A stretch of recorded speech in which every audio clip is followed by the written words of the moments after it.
Flamengo octacampeão brasileiro, e esse vídeo ele não é para diminuir as conquistas do Flamengo nessa semana. Libertadores no sábado, Brasileiro na quarta-feira, até porque nem tem como diminuir títulos tão grandiosos quanto esses. Mas a gente vai falar sobre e agora? E agora, rivais? E agora, José? Flamengo octacampeão, o que os rivais devem fazer? Fala galera, saudações tricolores, tudo bem com vocês? O Flamengo conquistou o octacampeonato nesta quarta-feira ao vencer o Ceará por 1-0 num jogo bem fraquinho, diga-se pessagem, controlado pelo Flamengo, mas que o Ceará não deu uma finalização, uma cabeçada ridícula que o Rossi pegaria, se virasse de costas, dava uma bundada na bola e depois seguraria de tão fraca que foi. Mas não importa, o Flamengo foi campeão, merecedor do título brasileiro, merecedor do título da Libertadores, e isso não está em questão nesse vídeo, e eu espero que os rivais do Flamengo de todos os estados do Brasil tenham essa consciência, que o Flamengo mereceu o título da Libertadores e o título do Campeonato Brasileiro. Então parabéns à torcida do Flamengo. Mas esse vídeo tem uma outra intenção, né? É de vamos dizer, quebrar algumas coisas que têm sido ditas nas redes sociais desde sábado, quando o Flamengo venceu o Palmeiras por 1-0, e obviamente,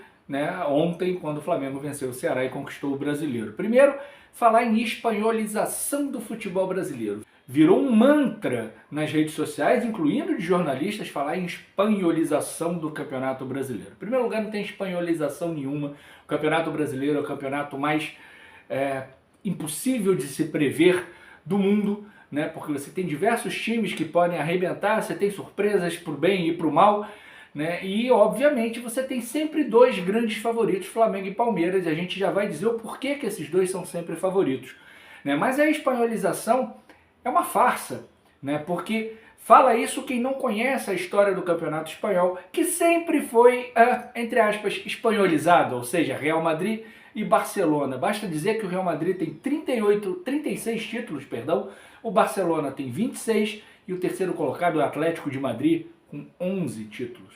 Tá? Depois vem o Bilbao com 8 e vem o Valência com 6 títulos, e apenas 7 clubes ganharam o Campeonato Espanhol ao longo da história. Então, o Campeonato Espanhol sempre foi assim. Não houve uma mudança, né, que favoreceu A ou B, Real Madrid, Barcelona. Não, ele sempre foi assim. Né, e os números estão aí para comprovar. No futebol brasileiro, pelo menos 17 clubes que eu me lembro aqui de cabeça já ganharam o Campeonato Brasileiro. O G12, todo mundo ganhou algum brasileiro, algum Campeonato Brasileiro, mais de um Campeonato Brasileiro até, e mais o Bahia, mais o Coritiba, mais o Guarani, mais o Sport, mais o Atlético Paranaense. Então, nós temos 17 clubes que ganharam o Campeonato Brasileiro. Então isso torna o Campeonato Brasileiro muito imprevisível no quesito quem vai ser campeão, quem vai para a Libertadores e quem vai ser rebaixado. Quem imaginaria, por exemplo, o Mirassol estar na fase de grupos da Libertadores de 2026? Quem imaginaria o Inter estar prestes a ser rebaixado? E eu acho que vai, eu acho que não ganha do Bragantino na última rodada. Se ganhar, para mim vai ser uma surpresa muito grande, e não ganhando do Bragantino, estará rebaixado a Série B em 2026. Quem poderia imaginar o Fluminense, que disputou para não cair em 2024, que fez um carioca aos trancos e barrancos, né? Quem imaginaria o Fluminense brigando pela fase de grupos da Libertadores e ainda na semifinal da Copa do Brasil em 2026. Então o futebol brasileiro ele é imprevisível em quase tudo, mas não é em tudo. A gente vai sempre saber que Flamengo e Palmeiras estão entre os favoritos. E por que estão entre os favoritos? Porque lá atrás fizeram o que os rivais se recusam a fazer. Se organizaram, pararam, fecharam o cofre e se organizaram financeiramente e administrativamente. O Flamengo montou um time em 2013 que só não foi rebaixado para a Série B porque a Portuguesa o salvou quando escalou o Everton aos 32 minutos do segundo tempo do jogo Portuguesa 0, Grêmio 0, né, no dia 8 de dezembro de 2013. Porque na véspera, no dia 7, o Flamengo escalara o André Santos de maneira irregular e perderia os 4 pontos. Se a Portuguesa não coloca o Everton em campo, o Flamengo estaria rebaixado para a Série B daquele ano e disputaria a Série B em 2014. Mas mesmo com um time modesto, para não dizer medíocre. O Flamengo conquistou a Copa do Brasil em 2013. Né? O Flamengo ganhou o Campeonato Carioca em 2014. Tudo bem que com a mão grande, né? Aquele lance lá absurdo contra o Vasco e tal. Mas ganhou o Campeonato Carioca de 14 e a Copa do Brasil de 13 e se organizou a partir dali.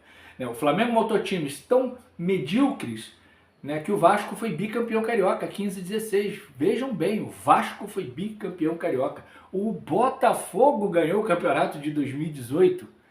Né? Então, o Flamengo veio se organizando. E aí, a partir de 2019, com as contas organizadas, com o aumento da receita, e não me venham falar, por favor, em Mamãe Globo, em patrocínio estatal, porque vários clubes, a Caixa patrocinou, diversos clubes brasileiros, não foi só o Flamengo. O Banrisul patrocinou e patrocina o Grêmio, não sei se ainda patrocina o Inter. Né? Outros players estatais patrocinaram clubes de futebol. Se deve ou se não deve, aí é outra história, outra conversa, não é para esse canal, não é para esse vídeo. Tá? Então não me venham com desculpas, os clubes precisam se organizar para poder competir. Financeiramente vai ser difícil? Claro que vai ser difícil. O Flamengo sempre vai ter um patrocínio maior do que, por exemplo, o meu Fluminense. Afinal de contas, o Fluminense tem em torno de 15% do tamanho da torcida do Flamengo. E lá em 2003, 2004, 2005, eu dizia uma coisa nos fóruns que eu participava e eu era muito xingado por isso. Eu dizia, o dia que o Flamengo entendeu o tamanho da torcida dele do ponto de vista comercial e mercadológico, vai ficar foda ganhar do Flamengo. E eles entenderam. Lá na época, né, me xingava e dizia, mas é um bando de favelado, e né, com todo o preconceito nojento, né, que muitos ainda têm contra a torcida do Flamengo, mas não importa, cara. O torcedor apaixonado, não importa se é de classe A, B, C ou D, ele vai dar o jeito dele de comprar um uniforme, de ir a um jogo, ele vai dar um jeito de ir. Tá? Então o Flamengo entendeu o tamanho e se organizou. Ao mesmo tempo, graças ao Bandeira de Melo, e ao mesmo tempo o Palmeiras, graças ao Paulo Nobre, fez o mesmo processo de formas diferentes, é verdade. Né? O Paulo Nobre colocou dinheiro dele dentro do Palmeiras para organizar o Palmeiras, fechou acordo com a W Torre, né, para construção, na reforma do Parque Antártica e transformação no Allianz Parque, né, e o Palmeiras se organizou. E o reflexo disso tudo está aqui agora. Né? Os dois sempre favoritos. E os rivais? O Vasco nunca se organizou, o Botafogo nunca se organizou, o Fluminense pareceu que tinha se organizado, mas a gente já fala disso, não se organizou. O Corinthians está nas páginas policiais, o São Paulo é uma confusão danada, o Santos se endividando por causa do Neymar. Né? Não que trazer um ídolo de volta não vale a pena, mas até que ponto, até que preço isso vale a pena? Ver o Internacional prestes a cair para a segunda divisão, uma bagunça completa, contrata o Ener Valencia, demite o Ener Valencia e manda o jogador embora e contrata outro. Uma confusão, uma falta de planejamento completa. E aí surgem as SAFs. Né? A SAF do Vasco, a SAF do Botafogo, a SAF do Cruzeiro, que foram obrigados a vender. Ou vende, ou vão cair para a segunda, para a terceira, para a quarta divisão, vão virar um América da vida. Infelizmente o Ameriquinha lá na Série B do Campeonato Carioca. E foram obrigados a vender. E aí venderam para o primeiro que apareceu. No caso do Cruzeiro, Ronaldo. No caso do Vasco, a 777. No caso do Botafogo, o John Textor. Nesse processo, o único que conquistou títulos foi o Botafogo. Né? Só que esse ano de 2025 já começa a cobrar um preço. A dívida do clube hoje, ela é maior do que era antes da SAF. Né? E não tem perspectiva de que o Textor vai tratar o Botafogo como uma prioridade absoluta da vida dele. Não vai. A prioridade dele é o dinheiro no bolso dele e não tratar o clube como uma prioridade para ganhar títulos e aí sim ter lucro lá na frente. Então é por isso que eu questiono a SAF apresentada pelo Mário Bittencourt. Né? Não me vejo essa SAF com poder de entrada de recursos novos, porque não tem, são apenas 500 milhões, né? E nem para fazer o Fluminense brigar pau a pau com Flamengo e Palmeiras, lembrando sempre que financeiramente sempre vai ser difícil brigar pau a pau com esses dois times. Tá? Então vieram as SAFs. A única SAF que veio com um planejamento decente foi a do Bahia. Tá? A do Bahia sim, veio com planejamento. A do Botafogo era bota dinheiro, contrata jogador, vende jogador a preço de banana, contrata de novo. Enfim, uma confusão danada que a torcida do Botafogo não entende. A do Vasco, a 777 quebrada, cheia de dívida mundo afora, tentando se resolver ainda. O Vasco não consegue vender a SAF se não passar pela decisão da 777. Então é uma confusão danada, o Vasco vai perecendo.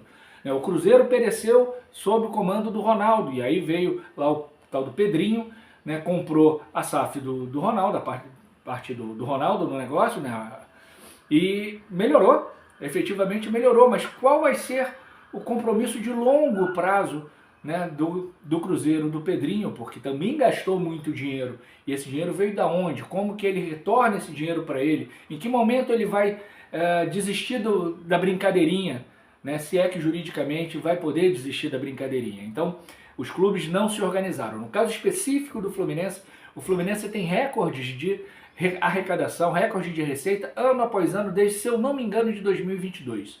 22, 23, 24, 25 e pasmo. Com tudo isso, e em 25, só do Mundial, mais de 300 milhões, a dívida aumentou.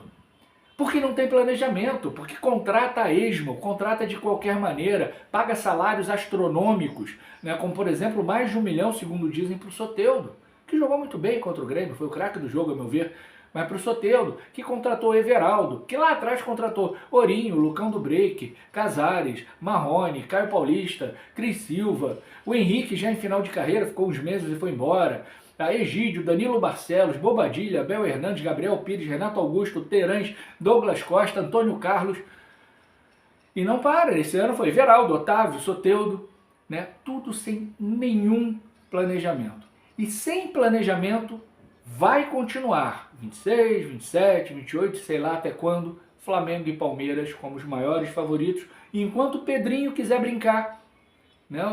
Ali o Cruzeiro vai fazer lá um brilhareco também, mas só. Eventualmente vai aparecer um que vai conquistar o título, mas vai ser Flamengo e Palmeiras.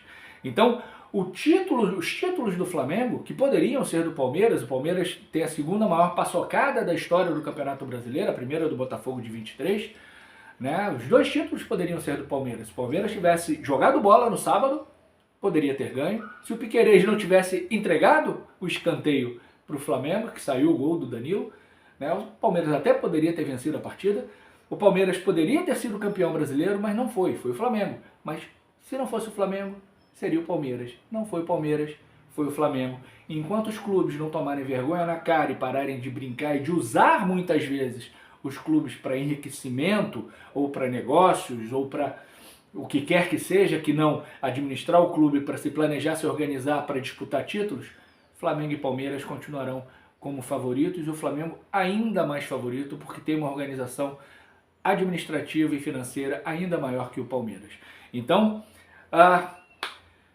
como eu disse, o Campeonato Brasileiro é o mais disputado do mundo, mas hoje nós temos uma dupla que é grande favorita todos os anos, né? E a responsabilidade disso acontecer é dos dirigentes dos demais clubes.